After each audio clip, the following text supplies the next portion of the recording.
Hey everyone, welcome back to this week's edition of the Maconi Setup Shop AFX tutorials. This week we're looking at the monster mile known as the Dover Speedway, so strap in and let's get to it.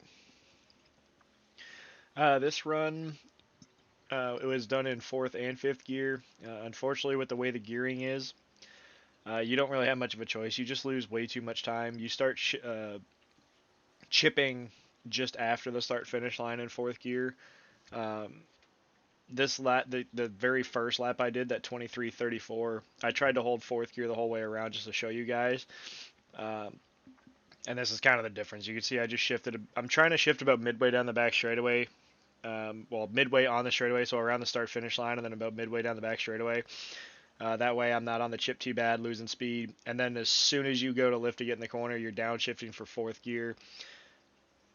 The reason why you're doing that, one, the engine braking helps slow you down, and two, with how close the gearing is, you don't really get out of control, so you don't have to use the brakes as much. When you're not using the brakes as much, it helps save the right front tire because there's a lot less heat that's going into it, and stuff like that. Um, Another thing too is, take this with a grain of salt, but I'm not the greatest around Dover. I got a lot of laps here, never really had much success. This is a track that I'm still trying to hone in and figure out myself. I still think wrapping the bottom is the best way to save tires. If you notice my inputs, I'm really trying to make an effort not to get full throttle until I'm on the straightaway. The reason for that is because I'm running 4th gear on exit and the RPMs are so high. It's a lot easier to spin the rear tires. So I'm trying to save the right rear as well. For whatever reason, like, this setup actually feels pretty damn solid. Like, it turns nice. I don't need a whole lot of wheel input to get it to turn, which I think will help run the bottom really nicely. The reason why I'm showing you guys the top is because watching how this track reacts to the multi-groove racing, whether it be the trucks or the Xfinity car, the top just seems to be very dominant, meaning like it's just hard to pass on the bottom, because you really need the whole racetrack to make good laps around here when you're running the bottom. The top is very useful because if somebody's trying to pass you, if they don't have the whole racetrack, they can't get on the throttle as soon as they want. They got to put more wheel into it to keep it off of you, and you get that run down the back straightaway. Hard to tell how everything's going to work out for this car, being a fix and everything, but I just to be on the safe side, I'm just showing you guys the top, just so you guys have an idea of what it looks like and how to get around here. Same rules apply essentially. Um, Lifting in about the same points. I'm just letting the car roll more up here, and you're able to get back into the gas because of all the banking. Like, it feels pretty gripped up, which is another reason why I think the top is going to be very useful. Okay, another thing, the double apex.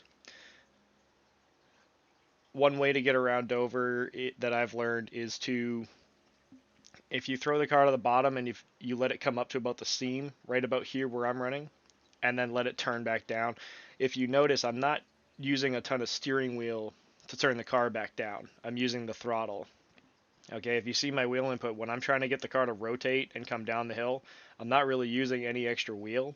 I'm using the throttle to help rotate the rear of the car to get the nose pointed down the hill so I can come off the corner. It's very important when you're exiting here that you need the nose pointed. If you feel like you are sliding the nose up at any point, center off, you need to lift because the only place that you have left to go is the wall. Okay, I'm not trying to exaggerate it. I'll try to talk about it a little bit here.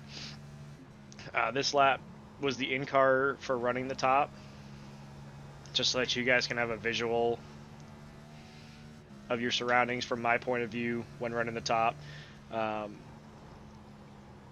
Again, it's hard to tell how high you're going to go. Like, we watched a contender race and guys were running all over the place, and it was hard to pass on the bottom, so that's why I wanted to demonstrate it and show you. Um, so right here, if you get into the gas too hard and you find that you're putting a ton of wheel into it, the nose is not going to be pointed down the hill. It's going to want to go straight for the wall. Okay? I find turn 2 to be worse than turn 4. Okay, but it's very important that you're trying to wrap the bottom on exit so that you don't hit the wall.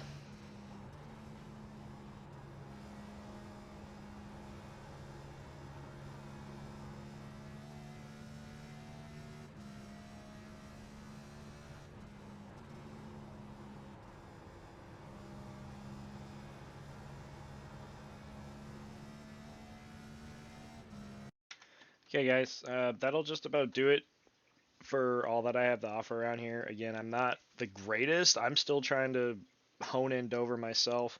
I find that this, a lot like Darlington, this is a racetrack that I don't really try to race people. I'm just more racing the racetrack and taking what it gives me.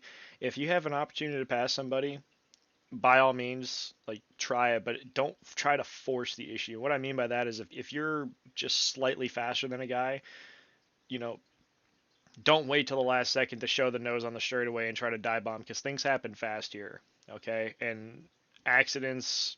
Once an accident happens, this is a self-cleaning racetrack, as everybody knows. It's very easy to have multiple cars involved off of a single car wreck or even a two-car wreck. Okay, take what the racetrack gives you, take what the car gives you, and don't try to force anything. I find the moment you feel like you're getting out of control here, bad things are about to happen. Okay, so just try to stay within yourself, keep the car under control, and just race the racetrack and take what it gives you. Okay, guys, that'll do it for this week's video. If you have any questions, comments, or concerns, or anything you'd like me to touch on or go over, please leave a comment down below and I will get to them throughout the week. If you find that this video is helpful, as always, please consider leaving a like. And don't forget to subscribe, ring the notification bell so you can see these videos every Monday when they're posted on the Maconi YouTube page. Alright, guys, best of luck this week, and we'll see you out on the track.